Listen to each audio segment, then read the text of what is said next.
Hello once again, clients, designers, and visitors alike. Here we are again with another How It's Made in the Graphic Design Industry at gonink.com.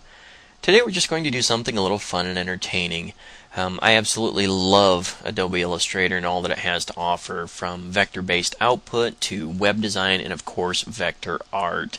And so today I thought maybe we'd show you how to create some really funky flowers. Yeah, I like flowers. So what? Sue me? Make fun of me? I really don't care.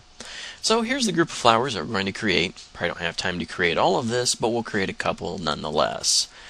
So we're going to start out with a simple circle out of our Shapes tool there, and we'll make a simple circle. Okay, and then we go up to our Effects menu, Distort and Transform. Then we go to Roughen. We're going to preview it, and as you can see, it is a little rough. We'll crank the detail up just a little bit more, but I really want to crank the size up. That's really what makes the flower pop, I think. And there's our flower. I've already created my own gradient. A little bit of a gonink green one there, of course. And we'll go ahead and move it over here and maybe shrink it down.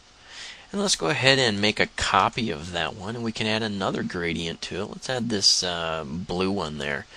So now we've got two really funky flowers, or maybe some dandelions that was fed nuclear waste. Who knows? Nonetheless, that's how you can create that funky flower. But what about the simple rose? Let's go ahead and use our pencil tool here, and I'm going to go into View and Outline, and you're going to see why here in a minute.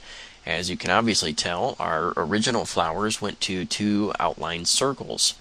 So with our pencil tool, we're just going to draw a rough outline circle, and when I mean rough, I seriously mean rough. So there's a little rough line, and you're going to see why here in a minute when I wanted it in outline mode. So we kind of go in and out and in and out of this one.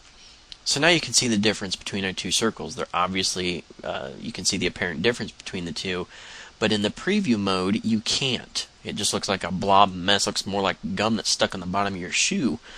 So let's go ahead and go back to the outline mode, and let's create another circle down in here. And, whoops, sorry about that. And here's another circle right there. Whoops, well, we didn't want to do that one either. Let's try this one. There we go.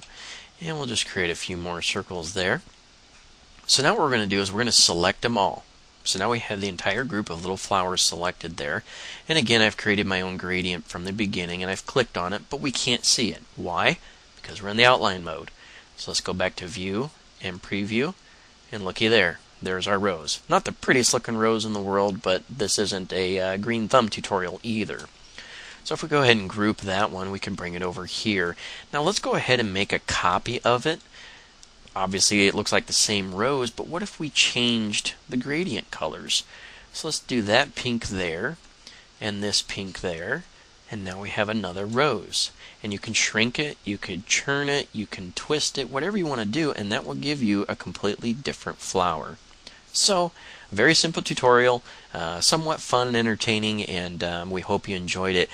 As much as I would like to take full credit for this post, I certainly cannot. I learned every aspect of it from the Adobe Illustrator Wow book, and I owe them full credit for the remarkable tutorials and instructional guides in the book.